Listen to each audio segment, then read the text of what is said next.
In the dark shadows, in the white cold, fearlessly we search for knowledge new and old.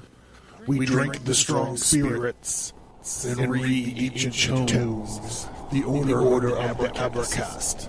We are the brave and bold.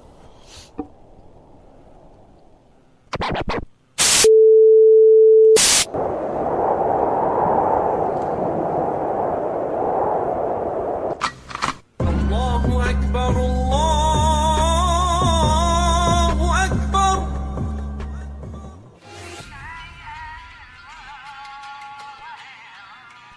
Stigmata Studios presents The Jinn Jihad.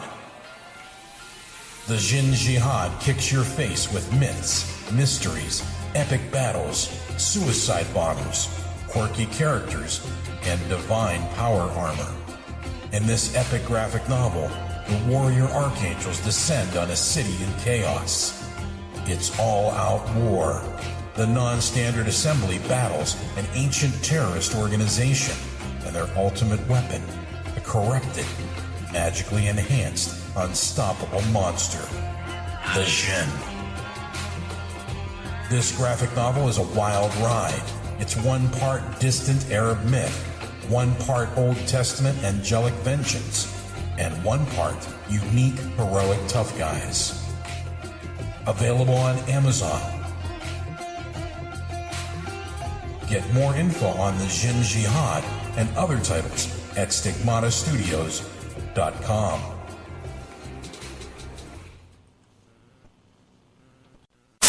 Hello and welcome, brothers and sisters. It's Pastor Larry Solomon coming at you with some real talk. A message from the Almighty, the risen, our Lord and Savior Adonai, the Master of the ages. Can I get an amen? And brothers and sisters, the Almighty wants you to support the Abercast Patreon for mere shekels.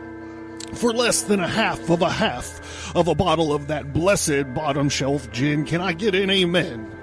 And this is what's in store for you, brothers and sisters. In store for you, you vile sinners and you disgusting fornicators. This is what's in store for you. All 5 episodes of the Emerald Tablets of Thoth the Atlantean. Can I get an amen? Because there is a place called hell. Hell is real. And do you know who goes to hell? Sinners. Sinners go to hell. And there is only one way to escape hell. The fiery, pain-filled nightmare landscape of hell. The chains and gnashing of teeth of all the degenerates that are burning in hell. When the collection plate comes to you, brothers and sisters, to escape the infernal lake of never-ending fire and hatred, to escape the place, the hell, the real place called hell, just pledge $3 and up to the Mighty Abercast Patreon page. Can I get an amen? Grammar. Time, 1 hour. Number 1, give 9 rules for the use of capital letters. Number 2, name the parts of speech and define those who have no modifications. Number 3, define verse, stanza, and paragraph. Number 4, what are the principal parts of a verb? Give principal parts of do, lie, lay, and run.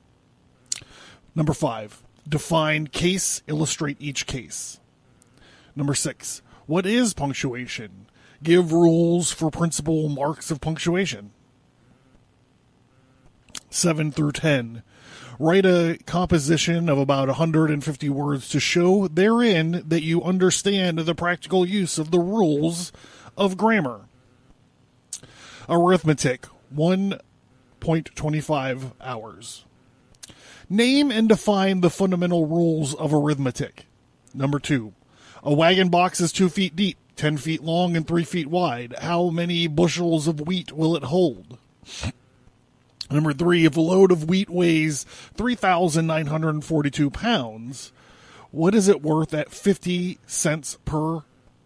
I don't even know what this is. Bushel, maybe. I don't know what this abbreviation for the unit of measure is. 50 cents per BU, deducting 1,050 pounds for tare.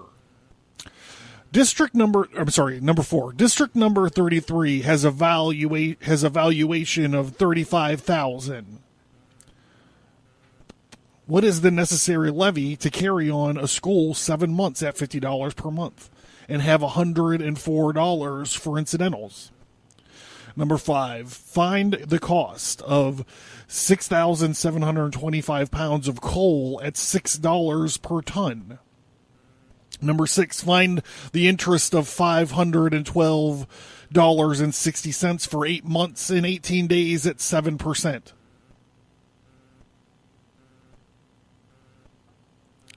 Number 7, what is the cost of 40 boards, 12 inches wide and 16 feet long at 20 cents per inch?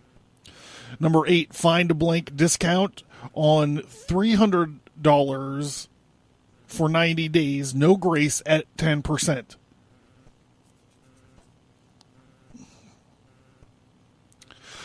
Number 9, what is the cost of a square farm at $15 per acre, the distance around which is 640 rods? Number 10, write a bank check, a promissory note, and a receipt. U.S. history, time 45 minutes. Number 1, give the epochs of which U.S. history is divided. Number 2, give an account of the discovery of America by Columbus. Number 3, relate the cause and result of the Revolutionary War. Number 4, show the territorial growth of the United States. Number 5, tell what you can of the history of Kansas. Describe 3 of the most prominent battles of the rebellion. Number 7, who were the following? Morris, Whitney, Fulton, Bell, Lincoln, Penn, and Howe. Number 8, name events connected with the following dates: 1607, 1620, 1800, 1849, and 1856. Orthography, time 1 hour. Number 1, what is meant by following alphabet, phonetic, orthography, etymology, and syllabilication? Number 2, what are the elementary sounds and how are they classified? Number 3, what are the following and give examples of each? Trigraph, subvocal, diphthong, cognate letters, and linguals. Number 4, give 4 substitutes for the caret U. Number 5, give 2 rules for spelling words with final E. Name 2 exceptions under each rule. Give 2 uses of silent letters in spelling. Illustrate each. Number 7, define the following prefixes and use in connection with a word: by, dis, miss, pre, semi, post, non, inter, mono, super. Number 8, mark diacritically and divide 2 syllables the following and name the sign that indicates the sound: card, ball, mercy, sir, odd, sell, rise, blood, fair, last. Number 9, use the following correctly in sentences: cite, cite, cite, cite, C-I-T-E, cite, S-I-T-E, cite, S-I-G-H-T, feign, feign, feign, F-A-N-E, F-A-I-N, F-E-I-G-N, vain, vain, vain, V-A-N-E, V-A-I-N, V-E-I-N, raise, raise, raise, R-A-Z-E, R-A-I-S, and R-A-Y-S. Number 10, write 10 words frequently mispronounced and indicate pronunciation by use of diacritical marks and the syllabilication. Geography. Time, 1 hour. Number 1, what is climate? Upon what does climate depend? Number 2, what do you account for extremes of climate in Kansas? Apparently this test originated in Kansas. Number 3, of what are use of rivers? Of what use is the ocean? Number 4, describe the mountains of North America. Number 5, describe the mountains of North America. That's just one question. Number 5, name and describe the following: Monrovia, Odessa, Denver, Manitoba, Hecla, Yukon, St. Helen, Juan Fernandez. Hey, I buy tacos off that guy. Juan Fernandez he drives that taco truck. Aspinwall in Orinoco. Number 6, name and locate the principal trade centers of the United States. Did I say that was number 7? That's number 6. I can't even keep the numbers straight. Number 7, name all the republics of Europe and give capital of each. That's just one question. Number 8, why is the Atlantic coast colder than the Pacific coast in the same latitude? Number 9, describe the process by which the water of the ocean returns to the source of the rivers. Number 10, describe the movements of the earth. Give the inclination of the earth. All right, so for today's cold open, to illustrate my point of this episode, I chose 1895 8th grade final exam. So this final exam, all that I read to you, would have been is a final exam for the 8th grade in 1895. Now, I understand that test taking and stuff has devolved into memorizing, and we're actually going to get into this, like memorizing or whatever standardized textbooks. But listen to these questions and imagine asking an 8th grader these questions today. We're going to get into this, and there's probably going to be some trigger warnings for you motherfuckers.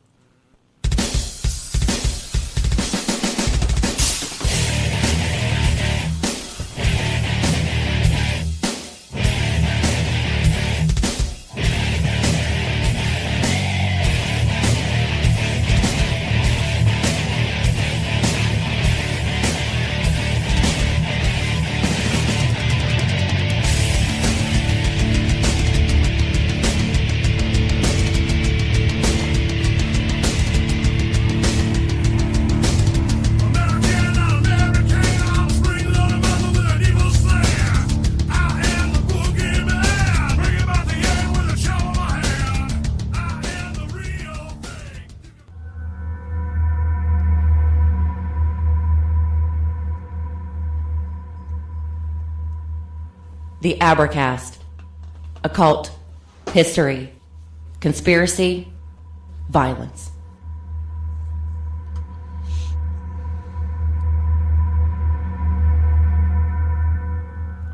All right, I'm John. This is the Abercast. If you can't tell, I'm full of fucking piss and vinegar tonight. Some stuff happened. I got this leak or this clog in my fucking kitchen sink that I can't get out. I had a whole snake in there. My whole every fucking ounce of my being smells like Drano. All I want to do is cook some fucking cheeseburgers.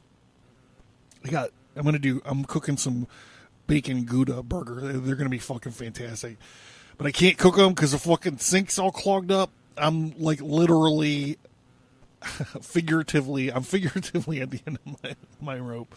I've been so good all week. I walked into the liquor store this evening and my soul got like excited. Like I started vibrating, my aura turned colors. I'm like, yes. Ooh.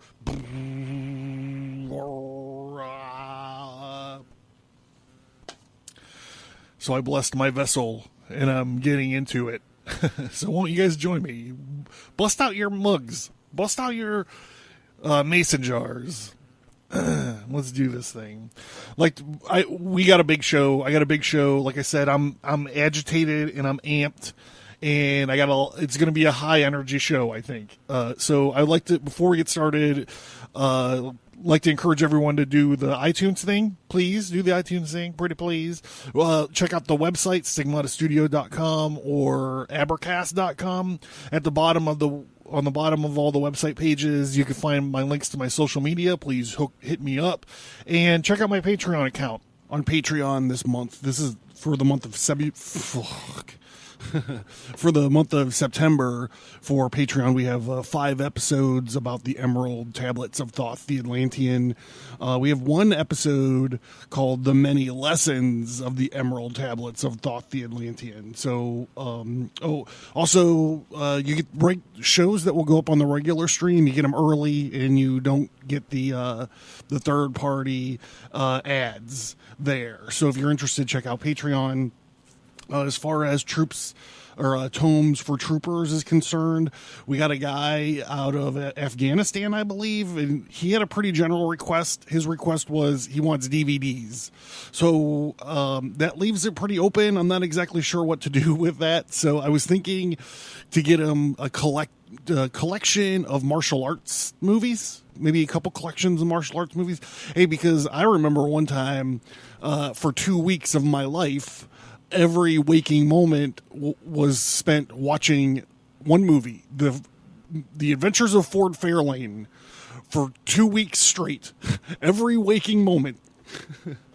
Hey, what do you think we're gonna do? Kill the fucking koala? So, with that being said, go ahead and charge up. You guys know the formula for the weapon of mass distraction. So go ahead and execute it. I already have. So do you guys ever watch a History Channel or, biography or whatever?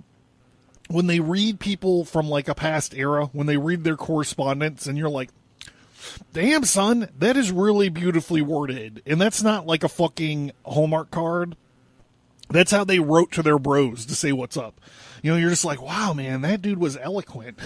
He was like a private in like the Civil War, and you're like, wow, man, he really, he knows some shit, or you stare at some ancient piece of technology that's been around forever and you realize, some backwards ass dude came up with this thing like 200 years ago, and I can't even explain to you how it works.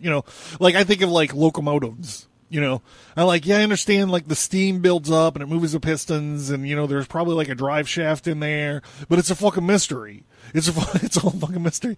I mean, just think of like, Rogan says like a flashlight. Come on, dummy. It's a flashlight. Can you make a fucking flashlight bulb? Can you make a light bulb? Thomas Edison did like 100 fucking years ago. So, I mean, there's this indignation that earlier generations were like cousin fucking like retards or something, and that we are somehow becoming enlightened. Like somehow we, with our YouTube mumble rappers, with the tattoos on their faces and trans porn on our smartphones and our emojis and our LOLs and our dem boys and all of this, we are evolving. Well, I mean, I think it's backwards. I think we got it backwards. I think we are devolving. We are living in this techno bubble filled with bullshit that's drowning us, dumbing us down, raising our taxes, and stranding us, all of us idiots, adrift in a sea of other dipshits, not knowing how to change a tire, not being able to walk a few blocks unless it's for Pokemon Go. All we can do is watch YouTube videos of other people watching YouTube videos. And all we can do is watching YouTube videos of people opening up their fucking mail and acting like they're surprised. Anyway, I'm sorry. We're talking about a book tonight. We're going to be talking about America's Secret Establishment, the Introduction to the Order of Skull and Bones by a guy named Anthony C. Sutton. It was written in the late 70s. It was published in the early 80s. I'm not sure what the timeline is, but it's got like this cool prison tat looking cover with the skull and bones on a spider web. Like if I ever get locked up, that's what I'm doing right on my other elbow. I'm doing this fucking thing right there. And then I'm going to invent a fucking prison finishing move where I just crash my elbow into someone's fucking face. Like an elbow drop, like the fucking, not like the people's elbow, like a fucking real one.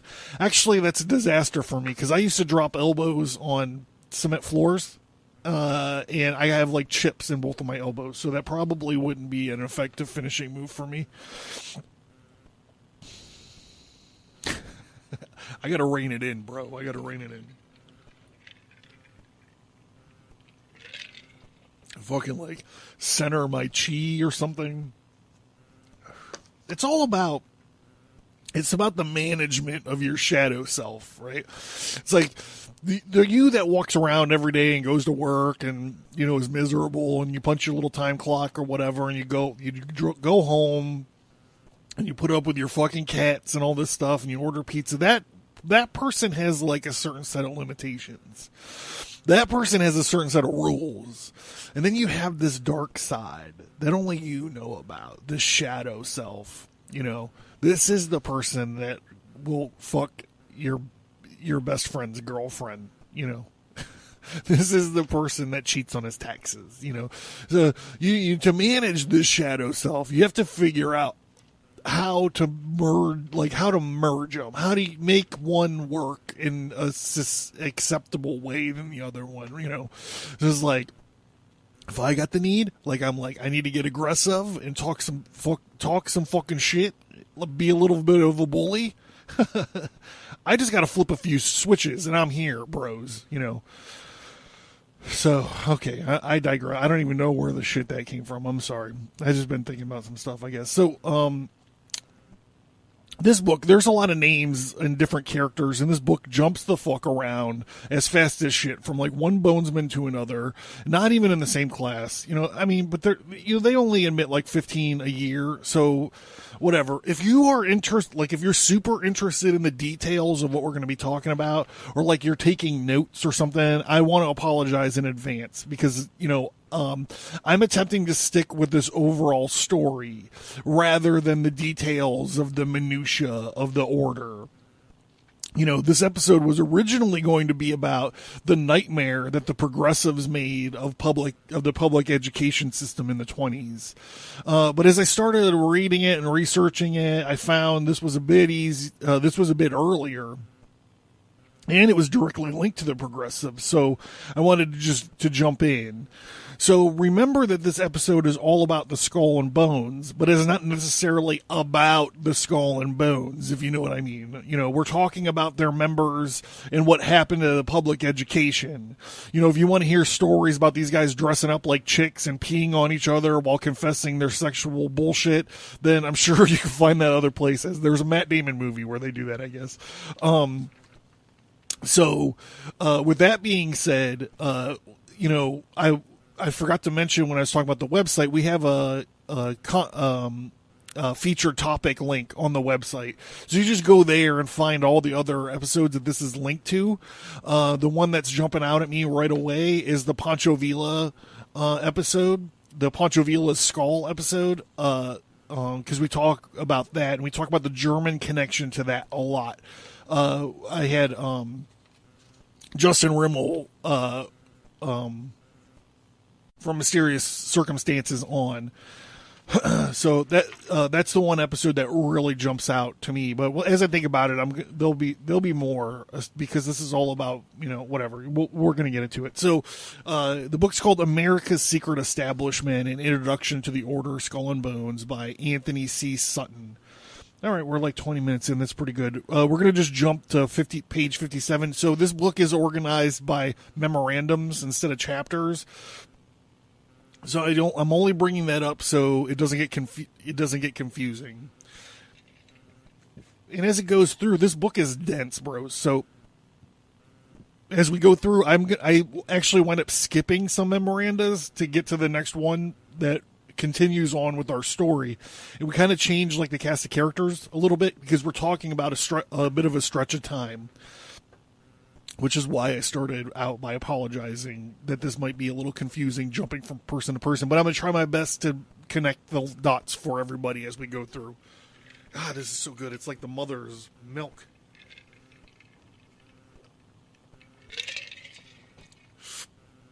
Memorandum number 1. It all began at Yale. So I say memorandum number 1, but you can see we're 57 pages in. So there was a lot of bullshit before that. a lot of like the established history of Skull and Bones and like why that history is bullshit and like the real history, whatever. Anyhow, we're just jumping to this one. By the 1870s, the Order had Yale University under its control. Every president of Yale since Timothy Dwight had either been a member of the Order or has family connections to the Order. So this thing where it's like a member of the Order or the family, it's a family in the Order or an Order family or whatever. We're going to see that pop up here and there. So I just wanted to bring that. So I don't even know if I mentioned it. We're talking about what happened to our public education system. So this memorandum starts off by naming three dudes: Timothy Dwight, Daniel Colt Gaiman, and who's the other guy? Andrew Dixon White. Now we're going to focus on Gilman, Daniel Colt Gilman, from the class of 52. He was the first president of the University of California, the first president of the Johns Hopkins University, and the first president of the Carnegie Institution. Okay, so we're talking about the Revolutionary Yale Trio. In 1850, 3 members of the Order left Yale, and working together at times and with other members along the way made a revolution that changed the face, direction, and purpose of American education. It was rapid. It was a rapid, quiet revolution, eminently successful. The American people, even today in 1983, are not aware of the coup d'etat. The notable trio were initiated into the Order within a few years of each other, 49, 52, and 53, respectively. They immediately set off for Europe. All three went to study philosophy at the University of Berlin, where post-Hegelian philosophy had a monopoly. I'm not going to get into Hegelian philosophy or the Hegelian dialectic. Literally, I don't do this to you guys often, but I'm not getting into it. If you are interested in it, just punch it up on Google. Literally, you've heard everybody talk about it. If you frequent shows like this, it's the problem reaction solution in a nutshell. So there, I did talk about it. Gilman, Dwight studied at the universities of Berlin and Bonn. Gilman was at the University of Berlin under Karl von Ritter and Frederick, Trendelberg, both prominent right Hegelians. We're going to get into the difference between right and left Hegelians. I'm sure you could probably figure it out already. White studied at the University of Berlin. Notably also that the University of Berlin in 1856, the Institute of Physiology, was none other than Wilhelm Wundt, WUNDT, the founder of experimental psychology in Germany. If you're taking notes, just scribble that name down, equals founder of experimental psychology. It's going to come up later. And there will be a quiz. I'm going to quiz you guys later. I'm just kidding. There's not a quiz. Germany, in Germany and later sources of the dozens of American PhDs who came back from Leipzig, Germany to start the modern American education movement. Why is the German experience so important? Because these were formative years, these immediate postgraduate years for these men, the years when they were planning the future. And at this period, Germany was dominated by Hegelian philosophical firmament. These two groups of Hegelians, the right Hegelians, were the root of the Prussian militarism and the spring of the unification of Germany and the rise of Hitler. Key name among right Hegelians were Karl Ritter at the University of Berlin, Baron von Bismarck, the Baron von Stockmar, confidential advisor to Queen Victoria in England. Somewhere before this, Karl Theodor Dahlberg, Arch-Chancellor in the German Reich, related to Lord Acton of England and the Illuminati. Bacco v. Vellelum and the Illuminati Code was the right Hegelian. Okay, so I need to stop right here because I've threatened to do this since the beginning of the show, right? I've threatened to explain fascism to everybody, and literally it's gotten away from me. I should have done it a fucking year ago, looking at the headline, looking at my Facebook feed. I should have done this a year ago.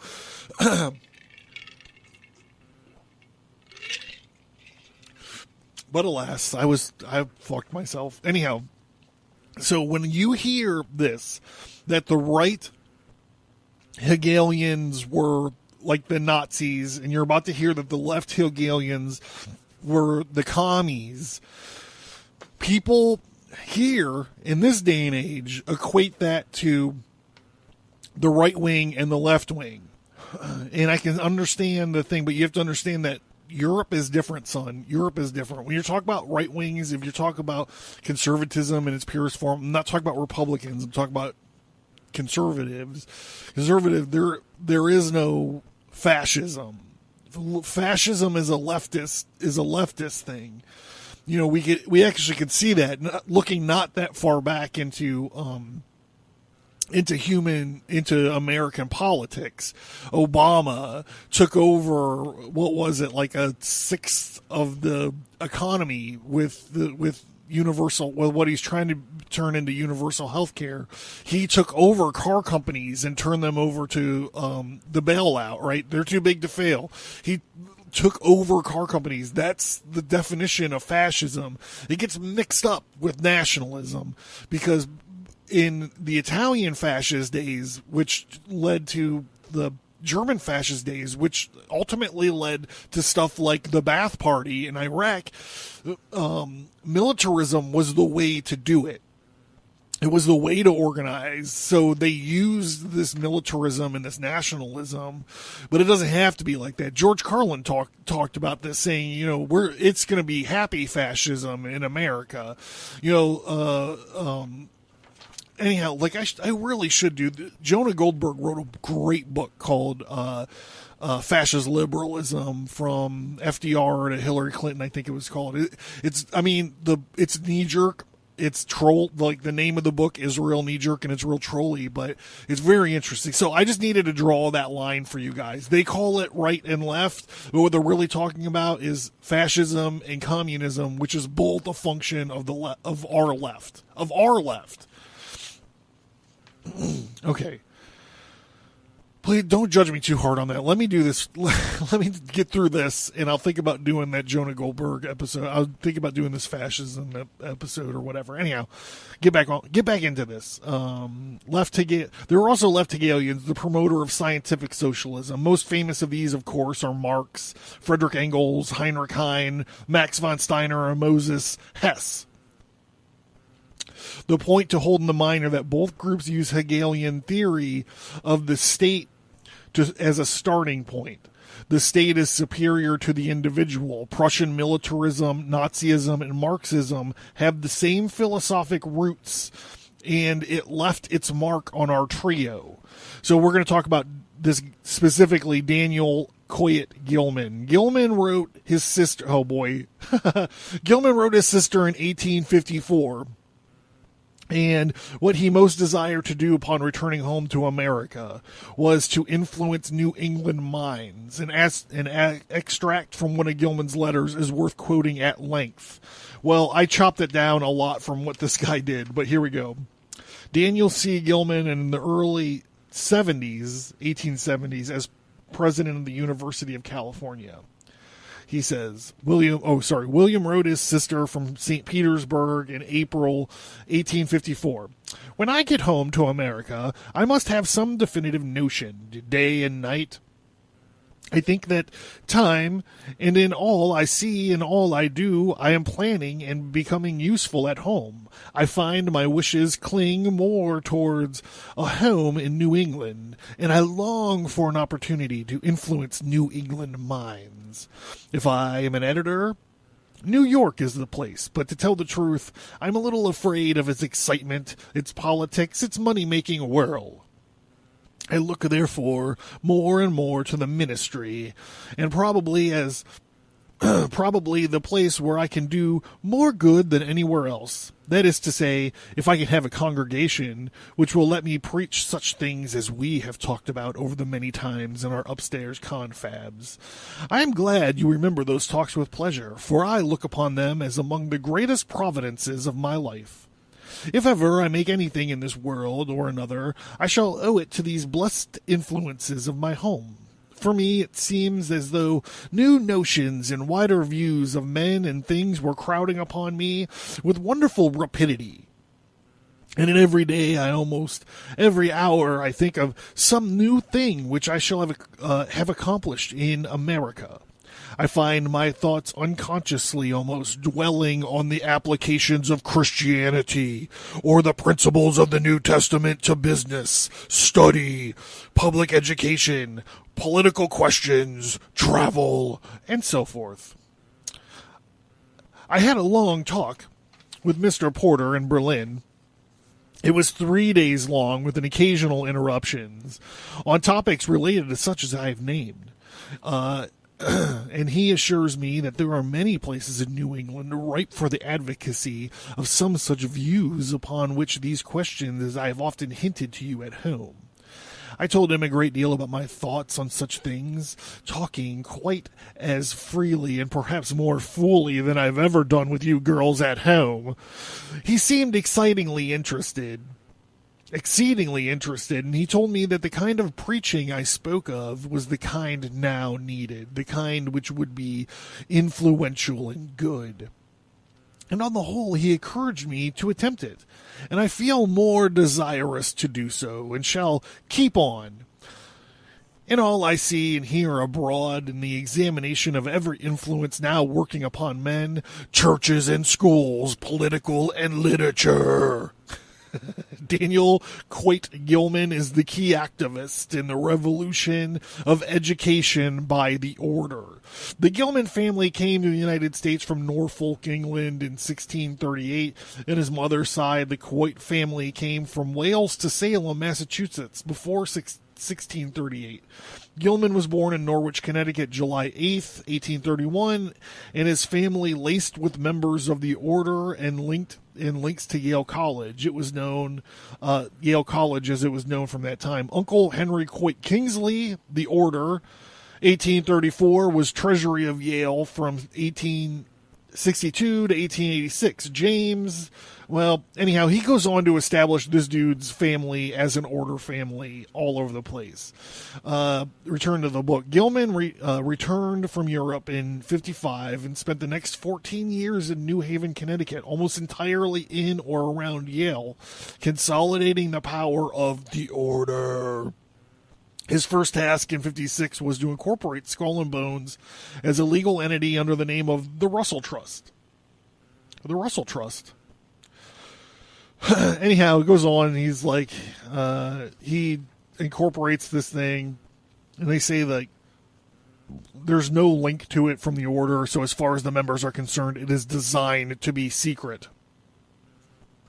On the public record, Gilman became assistant librarian at Yale in the fall of 1856, and in October he was chosen to fill a vacancy on the New Haven Board of Education. In 1858, he was appointed librarian at Yale, and he moved on to bigger tasks. The Sheffield Scientific School. We're just going to breeze through this part. The scientific department at Yale exemplifies the way in which the order came to control Yale. And then the United States.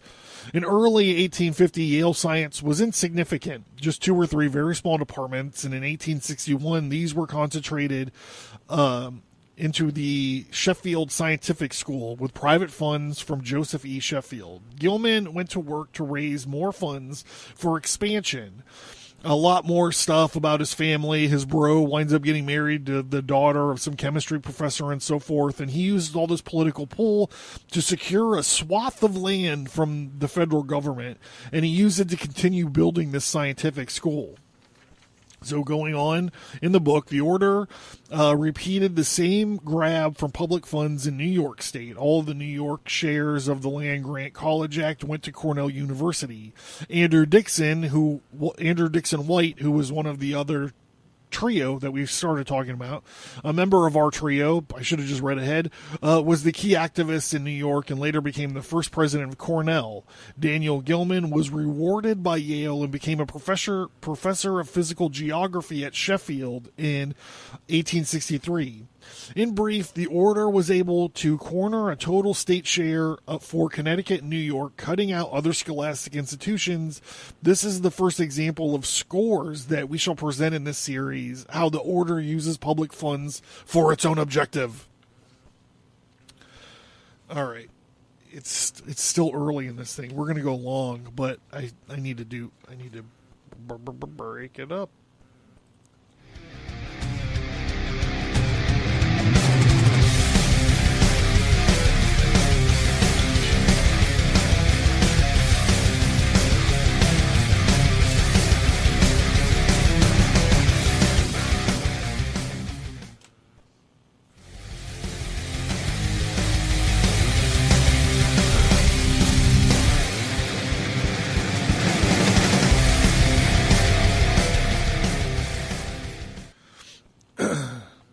Memorandum number 2, the Look-Say reading scam.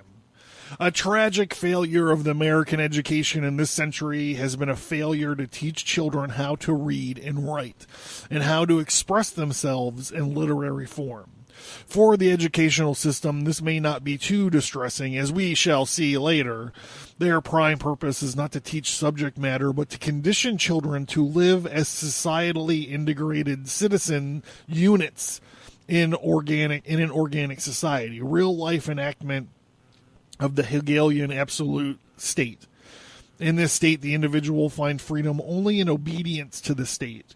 Consequently, this function of education is to prepare the individual citizen unit for a smooth entry into the organic whole. Hey, that doesn't sound so bad. I'm a fan of smooth entries.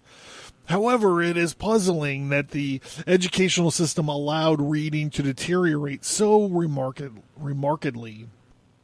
It could be that the order wants the citizen components of the organic state to be a little bit more than automated order takers. After all, a citizen who cannot read and write is not going to challenge the order. But this is surmise. It is not. On the basis of the evidence presently at hand, it's a provable position. In any event, the system adapted the Look-Say method, learning to read, originally developed for deaf mutes. This system has produced generations of Americans who were functionally literate, yet reading is essential for learning, and learning is essential for most occupations, and certainly those who can read or write lack vocabulary and depth and stylistic skills. You know what else this reminds me of? It reminds me of this war on cursive. Now, this is recent. You know, I'm going off, like, this guy's writing in the 80s. I'm not saying, like, in the 80s. I was in school in the 80s. I had to learn cursive. And at the time, I was like, what the fuck am I learning cursive for? What am I going to be, a fucking calligraphist? But I realize now, when I hear that they're phasing cursive out of the schools, that all of our founding documents are written in cursive. You know, that fucking terrifies me.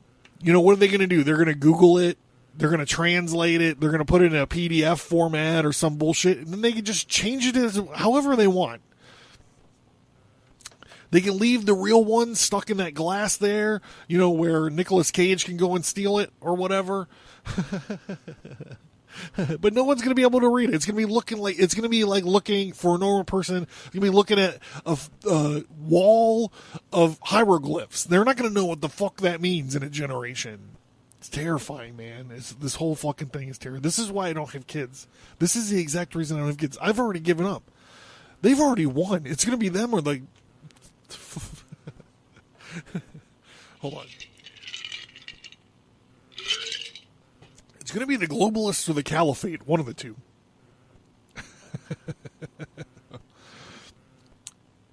The order comes in adoption of this Look-Say method directly and indirectly.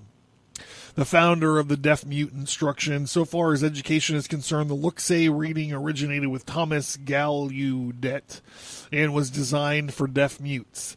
The elder Gallaudet was not a member of the order, but he has two sons, Edson and Herbert, who were initiated in 93 and 98.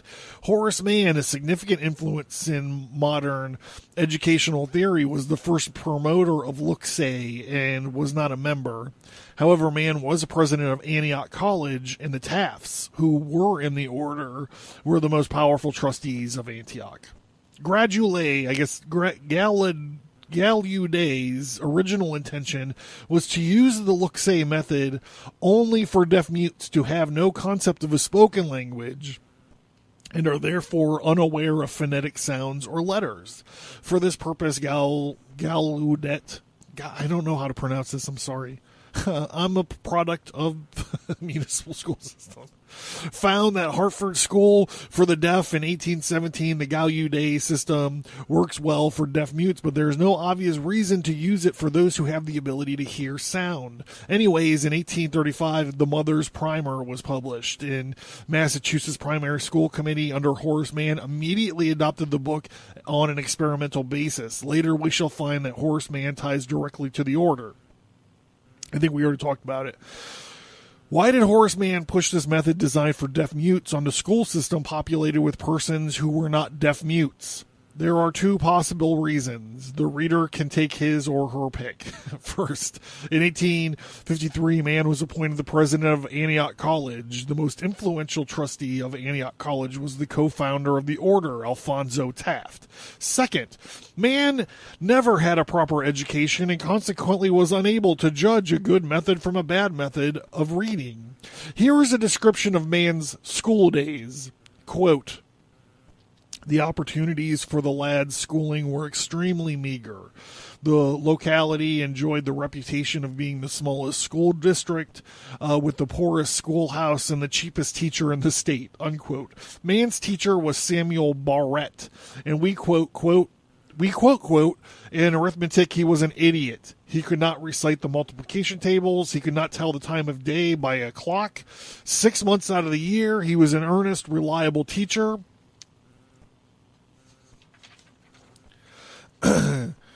Tasting nothing stronger than tea. Then for another 6 months, he gave himself up to a state of beastly drunkenness. Hear, hear.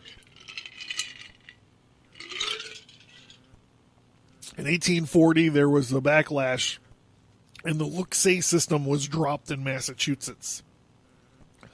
However, there was a second attempt. Towards the end of the 19th century, the order came on the scene, and the look-say method was revived. And the youngest son, Thomas Hopkins, and Sophia Gallaudet was Edward Minor Gallaudet's. Two of his sons went to Yale and became members of the order. We already talked about them, Edson and Herbert. The thrust of the new Dewey-inspired system... did I cut that part out? Yeah. Okay, so we're introducing Dewey. The thrust of the new Dewey-inspired system of education was a way of learning and towards preparing a child to be a unit in the organic society. Look-say was an ideal for Deweyites. It skipped one step in the learning process. It looked easy and de-emphasized reading skills. This reminds me all of Common Core math, by the way. The educational establishment rationalized look-say by claiming that to turn of the century, reading was taught by a synthetic method, i.e., children were taught letters and associated sound value.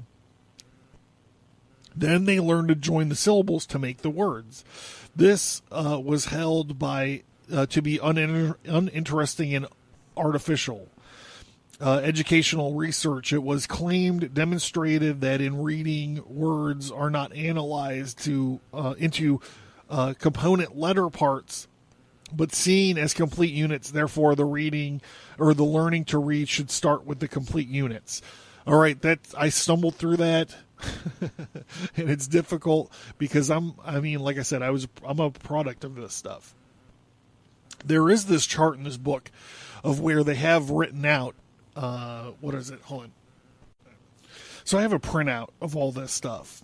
My edit. I have a printout of the edit and stuff that I did.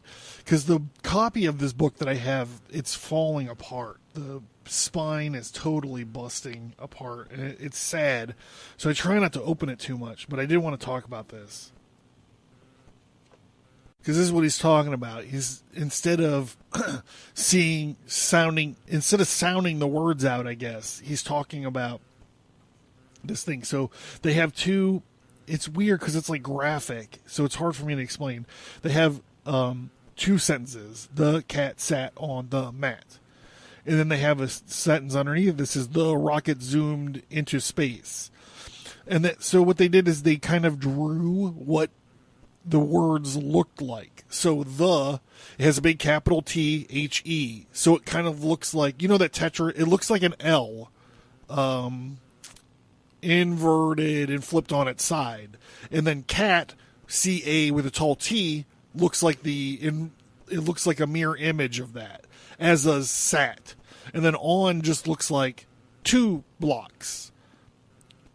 I don't know if that means anything. And then it's the big tall T-H-E, looks like the from the beginning, and then Matt looks like a mirror image of that because it's just like cat from the beginning. All right, you see what I'm saying? It's a visual pattern of words of these 2 sentences. All right, I'm skipping past. It's very difficult for me to explain it, especially when you get to the fucking zoomed and all this stuff. Okay. I'll take a picture of it. I'll put it on my fucking Instagram.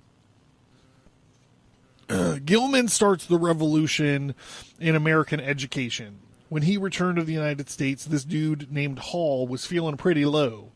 Quote, I came home again, the depths because of debt with no prospects, and I took a small flat on the edge of Somerville, where my 2 children were born. And waited, hoped, and worked. One Wednesday morning, President Eliot of Harvard University rode up to the house, rapped on the door without dismounting from his horse, and asked me to begin Saturday of that week a course of lectures on education. Hall recounts it. He had a very impressive audience for these lectures. Sometime later, in 1881, he was surprised and delighted to receive an invitation from Johns Hopkins University, then the sinister of all aspiring young professors, to deliver a course of 12 semi-public lectures on psychology. At the end of these lecture series, Gilman, who we know Gilman, offered Hall the chair of the professor of psychology and pedagogy. This puzzled Hall because others at Johns Hopkins were older and abler than himself, and, quote, why the appointment for which all of them had been considered fell to me, I was never able to understand, unless it was because of my standpoint that I thought to be a little bit more accordant with the ideals which then prevailed there, unquote. Hall was given a psychological laboratory, $1,000 a year for equipment, and with the encouragement of Gilman, he founded the American Journal of Psychology, which I think is still running today. And what did Hall teach? Again, in his own words, quote, the psychology I taught was almost entirely experimental and covered for the most part by the material of Wundt. Remember Wundt, the founder of experimental psychology, the German? He had set forth in the later and larger edition of physiological psychology. That makes a lot more sense. The rest is known. The chart demonstrates how doctoral students went from Wundt and Hall, fanned out throughout the United States, and established departments of psychology and education by the score. 117 psychological laboratories just in the period up till 1930. Prominent among these students were John Dewey, J.M. Cattell, and E.L. Thorndike. I included his name because I thought it was funny. All parts of the founding of Columbia Teachers in College and Chicago School of Education, and 2 sources of the modern American education.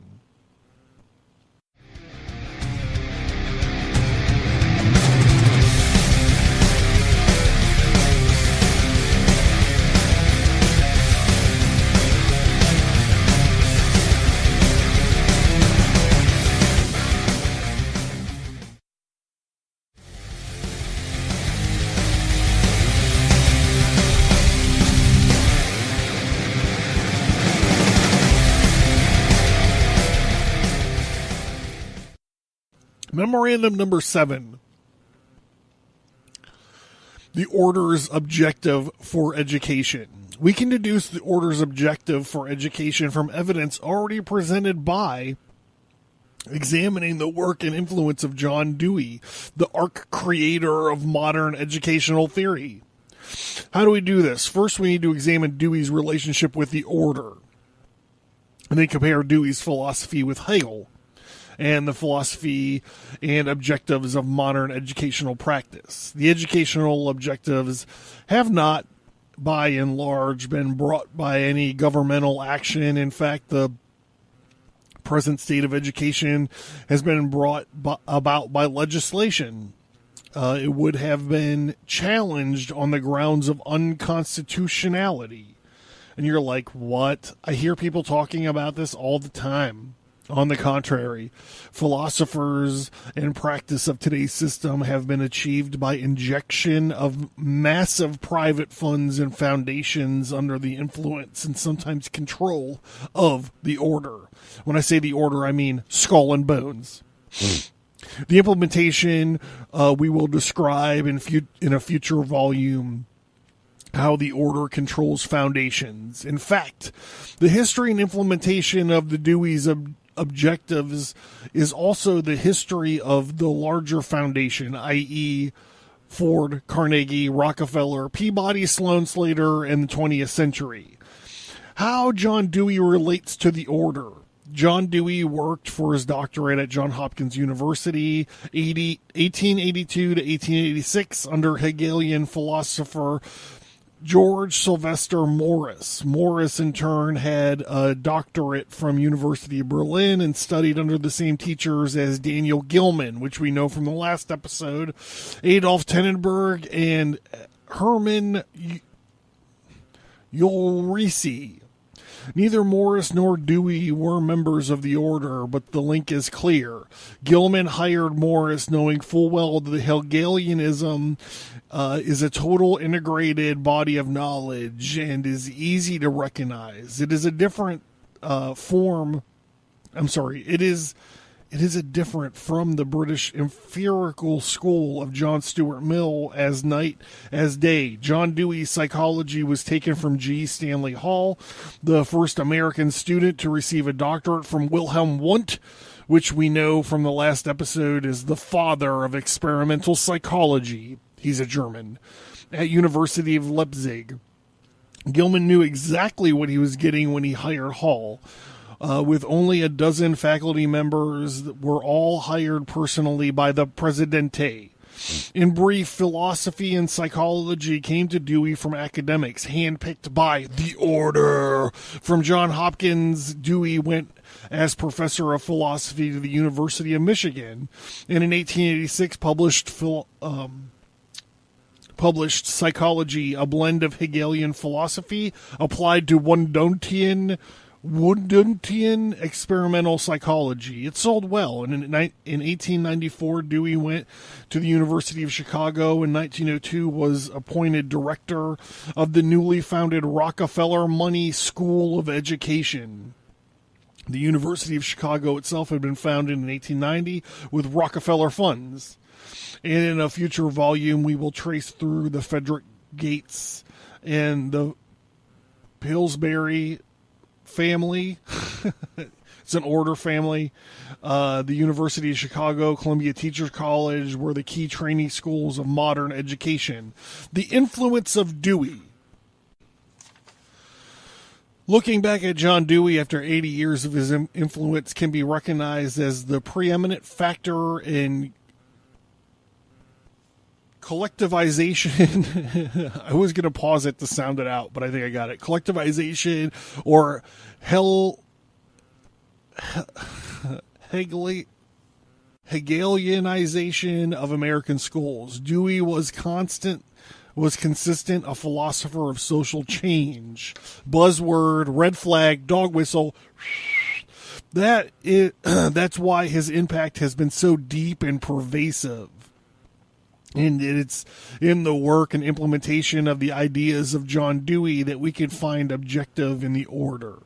When the order brought G. Stanley Hall from Leipzig to Johns Hopkins University, John Dewey was already there, waiting to write his doctoral dissertation on the psychology of Kant.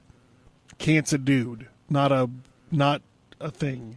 Are you an American or Americant? Already an Hegelian in philosophy, he acquired and adapted experimental psychology of Wundt and Hall in his concept of education for social change. Dog whistle, red flag. To illustrate this, here's a quote from John Dewey in my pedagogic creed. I'm still unfamiliar. I'm still unsure. I'm still embarrassed that I don't know this word. Pedagogic creed. Quote, the school is oh my God, this is terrifying. The school is primarily a social institution, education being a social process. The school is simply that form of community life in which all those agencies are concentrated and will be most effective bringing the child to share the inherent resource of the race. Red flag, dog whistle. And to use his own power for social ends. Education, therefore, is a process of living and not of preparation for future living. What we learn from this is that Dewey's education is not child-centered but state-centered because of the Hegelian social ends are always the state's ends.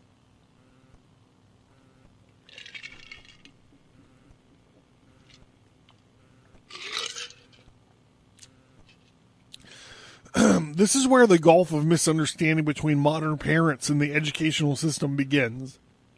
Parents believe a child goes to school to learn skills to use in the adult world, but Dewey states specifically that education is, quote, not a preparation for future living, unquote. The Dewey educational system does not accept the role of developing a child's talents, but contrarily, only to prepare a child to function as a unit in the organic whole. In blunt terms, a cog in the wheel of an organic society. Whereas most Americans have moral values rooted in the individual, the value of the school system is rooted in the Hegelian concept of the state as an absolute. No wonder there is a misunderstanding! Exclamation point. Yes, and this is why I started this talk with Skull and Bones with the order stuff instead of with the progressive stuff, because the progressive stuff comes later, but it's all the same thing. It's all communism. It's communism. When you talk about the organic whole, you're talking about the whole. And I mean, you can macro this, micro it, however much you want. Is it global communism? I don't know. Is it neighborhood communism? I don't know. It doesn't matter. If you control the education system, you control that seed, and then you can micro it and macro it as much as you want. Which is why we must destroy the family. Oh, I'm jumping ahead. I'm going to get to that later. The individual child. When we compare Hegel, John Dewey, and today's educational thinkers and doers, we find an extraordinary similarity. For Hegel, the individual has no value except as he or she performs a function of society. This makes me want to throw up. The state is absolute reality, and the individual himself has an objective existence, truth and morality only in his capacity as a member of the state, unquote. It's so disturbing. John Dewey tried to brush the freedom of the individual to one side in an article, quote, Democracy and Educational Administration, unquote. This is from School and Society, 1937, page 457. Dewey talks about the lost individual and then restates Hegel in the following way. Freedom is the participation of every mature human being in formation of the values that regulate the living of men together. This is pure Hegel, i.e., man finds his freedom only in obedience to the state. Bernie Sanders, where are you? As one critic, Horace McCallion, stated, John Dewey had a, quote, blindness to the sheer individuality of individuals, unquote. In other words, for Dewey, man has no individual rights. Man exists only to serve the state.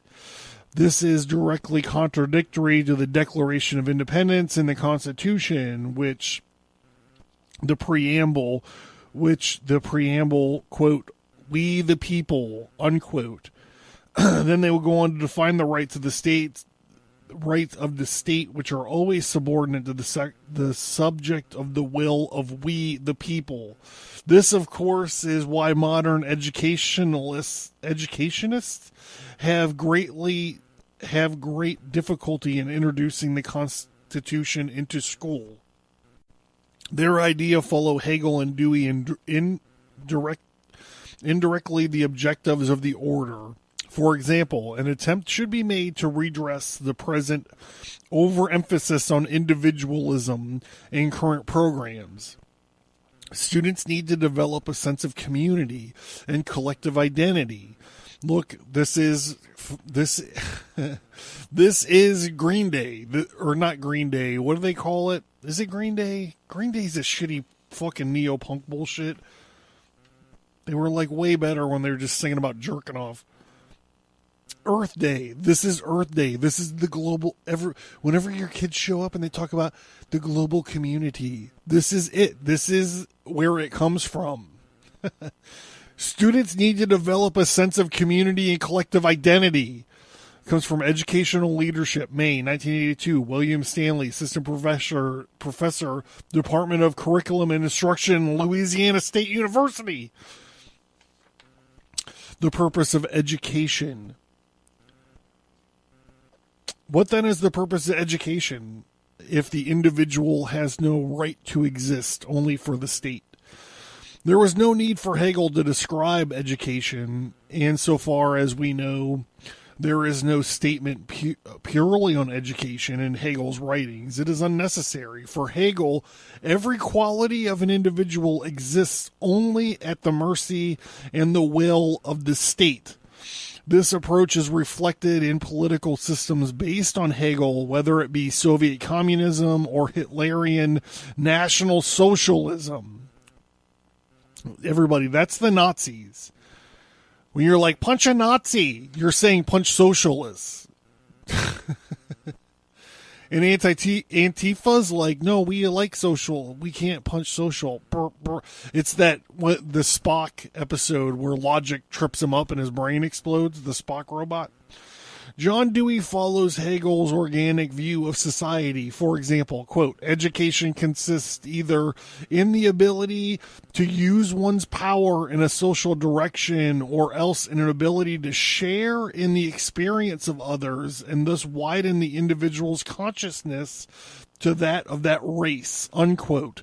This is from lectures for the first course of whatever pedagogy is. It's Pedagogy.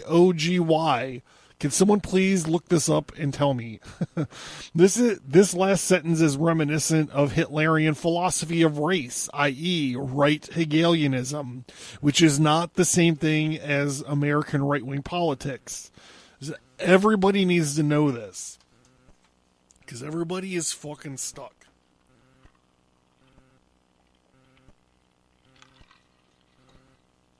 Nuh-uh.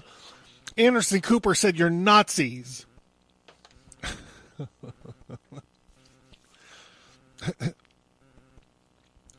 Nuh-uh. Sienkiewicz says you're Nazis. And today's educators reflect this approach. Here's a quote from Assemblyman John, Vasconcellos of California, who also happens to be chairman of the Joint Committee on the Master Plan for Higher Education and the Education Goals Committee for California State Assembly, a key post. Quote, "It is now time for the new vision of ourselves, of man, of human nature, and of human potential, and a new theory of politics and institutions premised upon that vision." What is that vision of man? That the neutral, whole, organismic human being is loving. Man's basic trust is towards community. quoted in Rex Miles' Brotherhood and Darkness, page 347. What is this, quote, widening the individual consciousness, unquote, Dewey, and then, quote, thrust towards community, unquote. Vasculenasos. Stripped of the pedantic language, it is the New World Order, the World Organic Society. But there is no provision for global organic order within the Constitution, which is why we don't have why we don't teach cursive in school anymore. In fact, it is illegal for any government officer or elected official to move the United States towards such an order, as it would certainly be inconsistent with the Constitution. I imagine the Constitution one day will be hung up in the Smithsonian Institute, and people will look at it with strained eyes in the sunlight, like they're looking at the first sunrise, and they're totally inexplicably don't understand. It'll be preserved, but not in the way of being preserved as a brilliant founding document, the saving grace of mankind, the building block of the shining city on the hill. It'll be preserved as like a scalp. It'll be preserved as a trophy of what was killed, what was destroyed, what this wondrous utopia of communistic boots to the face once destroyed. The most brilliant document, form of government in the known universe. I'll say it. They will hang it up. They'll hang it up like Han Solo in Jabba's basement. They'll hang it up. They'll hang it up there like I said, like a scalp, like a decapitated deer head.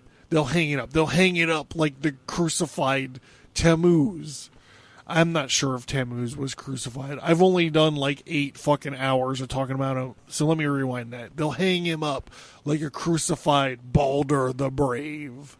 They'll hang him up as a trophy. People will be able to come and see the Constitution nailed to a wall somewhere. And people will be like, what is that ancient writing? I don't understand it. What are these odd hieroglyphs? These people, their hubris brought them low.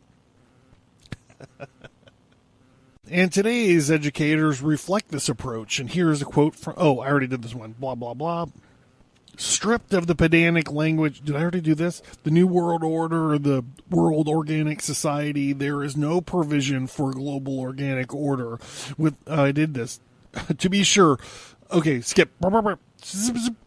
To be sure, Dewey was not a government official, but Vasculenasos had taken an oath of allegiance to the Constitution. The popular view of a global order is probably that we had better look after our own problems at home before we get involved in these esoteric ideas. Political corruption, pitiful low educational standards, and intensive bureaucracy are probably of more concern to Americans. It is difficult to see what the New World Order has to do with education of children. Is it? I don't know. Remember, this was written in 1983. Thereabouts. It was published, I think this version was published in 83. But it is there in their literature. Fichte, Hegel's predecessor, from whom many of his philosophical ideas originated, had a definite concept of the League of Nations, the Volkerbund, the idea of a league to enforce peace. Fichte asserted, quote, as this federation spreads further and gradually embraces the whole earth, perpetual peace begins, the only lawful relation among states. The National Association, the lobby for education, produced a program for the 1976 bicentennial entitled, quote, A Declaration of Independence, Education for a Global Community. Page 6 of this document we find, quote, we are committed to the idea of education for global community. You are invited to help turn the commitment to action in mobilizing the world education for development of a world community. An objective almost parallel to Hegel is the self-knowledge and self-action by Obadiah Saez Harris, Associate Professor of Education, Management, and Development of New Mexico State University, Las Cruces, New Mexico. Quote, when community educators say that community education takes into consideration the total individual, it is the total environment they mean precisely this. The field of community education includes the individual in his total psychophysical structure and his entire ecological climate with all its ramifications, social, political, economic, cultural, spiritual, etc. It seeks to integrate the individual within himself and within the community until the individual becomes a cosmic soul for the community of the world. On page 84 of the same book, quote, the cosmic soul, the whole human race is going to evolve an effective soul of its own, the cosmic soul of the race. That is the future of human evolution. As a result of the emergence of this universal soul, there will be a great unification of the entire human race, ushering into existence the new era, the new dawn of a unique world power. Unquote. That last quote sounds even more like Adolf Hitler than Assemblyman. He couldn't get away. I had to do it one more time.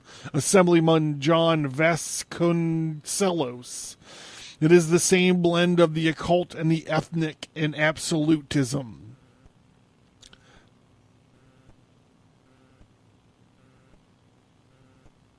The conclusion we need to quote the Constitution is a basic body of law under which the United States is governed. The generally held understanding of the Constitution on the relationship between the individual and the state is that the individual is supreme. You don't hear this. Just like you don't hear the states are the power. Oh, states are the power over the federal government. The state exists only to serve individuals, and the state has no power except by the express permission of the people. This is guaranteed by Amendments 9 and 10 of the Constitution. The Amendments 9 reads, quote, the enumeration of the Constitution and certain rights shall be construed to deny or disparage others retained by the people, not note the retained. And Amendment 10 reads, the powers not delegated by the United States by the Constitution, nor prohibited by the states, are reserved to the states respectively or to the people. I wish everyone just had that tattooed on their fucking face. Not like a mumble rapper. See, we're going full circle. We're going full circle. Not like a YouTube rapper, though.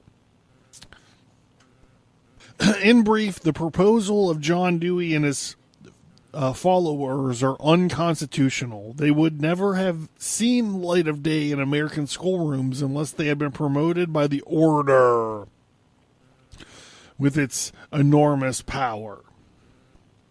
Memorandum number 9, the conclusions and recommendations. A general conclusion is that the order has been able to convert the educational system from one aimed at developing the individual child to one aimed at conditioning the child to be a unit in the organic, i.e. Hegelian society. In fall 1983, a report by John Goodall dean of the School of Education at the University of Southern California, will be published. And John I. Goodall wrote the foreword to Schooling for Global Age, McGraw-Hill, 1979, which includes these comments, quote, "Enlightened social engineering is required to face situations that demand global action now. Parents and the general public must be reached. Otherwise, the children and youth enrolled in global-oriented programs may find themselves in conflict with the values assumed in the home. And that is why we must destroy the family unit." The book goes on, but I think this is a pretty solid place to end. This has been the Abercast. I'm John. Rate and review on iTunes, please. Check out stigmatastudios.com or abercast.com. Find that the related topics tab. Click that. Find all the other episodes that this topic has been discussed on, about different angles, whatever. So some good stuff up there for sure, probably. And check out the Patreon. We got a lot of good stuff, and we're trying to make America weird again, everybody. And if you're interested in those emerald tablets of Thoth the Atlantean, there's 5 bonus episodes on Patreon dealing with just these tablets. So if you're interested, check it out. This is me. This has been the Abercast. Also, we're doing t-shirts. I don't know if the t-shirts are gonna be ready by now. I record all this out of order, so I have no fucking idea what's going on. Thank you, guys. Hold on. Whoa. Hello and welcome, brothers and sisters. It's Pastor Larry Solomon coming at you with some real talk. A message from the Almighty, the risen, our Lord and Savior Adonai, the Master of the ages. Can I get an amen? And brothers and sisters, the Almighty wants you to support the Abercast Patreon for mere shekels. For less than a half of a bottle of that blessed bottom shelf gin. Can I get an amen? And this is what's in store for you, brothers and sisters. In store for you, you vile sinners and you disgusting fornicators. This is what's in store for you. All 5 episodes of the Emerald Tablets of Thoth the Atlantean. Can I get an amen? Because there is a place called hell. Hell is real. And do you know who goes to hell? Sinners. Sinners go to hell. And there is only one way to escape hell. The fiery, pain-filled nightmare landscape of hell. The chains and gnashing of teeth of all the degenerates that are burning in hell. When the collection plate comes to you, brothers and sisters, to escape the infernal lake of never-ending fire and hatred, to escape the place, the hell, the real place called hell, just pledge $3 and up to the Mighty Abercast Patreon page. Can I get an amen?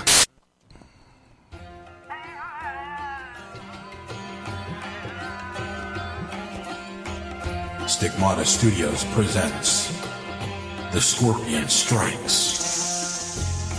In this comic book, a terrorist called the Scorpion is transported to a secret CIA prison. He quickly turns the tables on the guards and administrators and releases the prisoners. A well-armed anarchist called Constituent Zero assembles a team and fights to take the prison back. This story is a dark political action thriller. The Scorpion's actions set the stage perfectly for the Jin Jihad. Available on Indie Planet. Get more info on The Scorpion Strikes, the Jin Jihad, and other titles at stigmatastudios.com.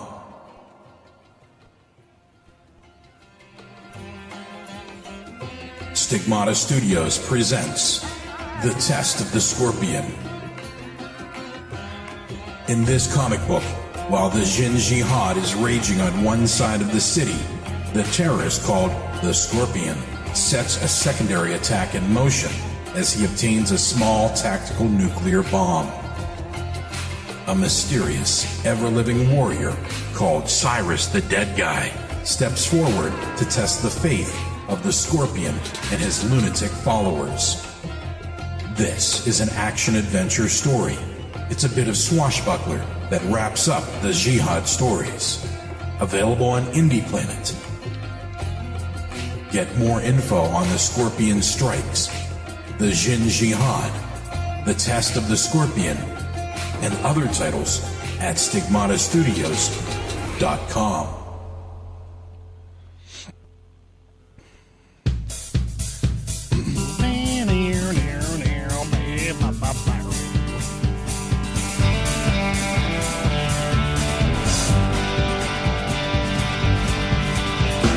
I was just 13 when I had my first sip.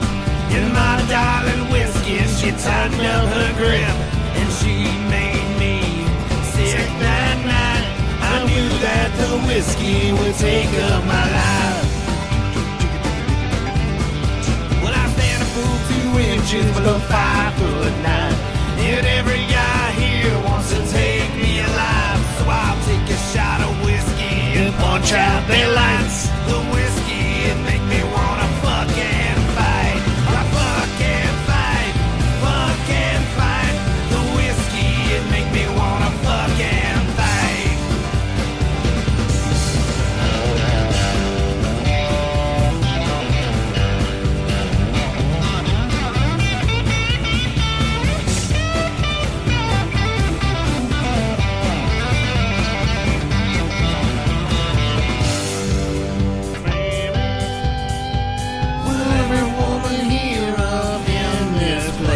Not even the crack of dawn is safe.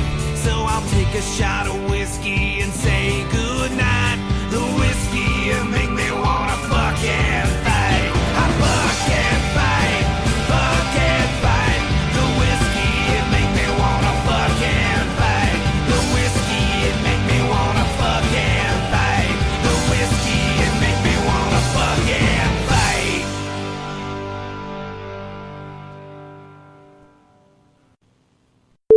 I'm gonna give you a life hack, son. You got a clogged drain, no matter how fucking clogged it is. So here's my problem, right? I know the solution, but I couldn't get all the water out of the drain, out of the sink. So there was like a puddle of water in there that I couldn't deal with. I couldn't get it out of there. I wasn't gonna sit there with the sponge and get it out. So I poured some Drano. The Drano added to the problem, right? So I was like, you know what I'm going to do? I know what to do. I'm just going to go ahead and do it. So this is what I would have done without the water in it. If there was no water or a little bit of water, you pour baking soda in there as much as you can. You pack up the whole thing with baking soda, and then you throw vinegar on there. It's just like when you're making a volcano when you're in elementary school. You know, you add food coloring to that one, but it shoots out everywhere. Well, that's what you're doing. You're creating like a shape charge elementary school volcano into your drain to clear out all that shit. But since I had a puddle of water in there, I wasn't sure how it was going to work. I just got frustrated.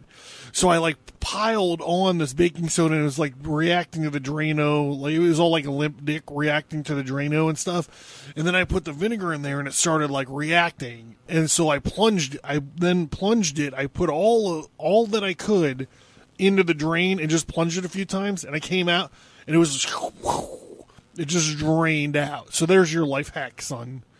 Baking soda, you forget Drano, forget your snake, forget all that stuff. Drano.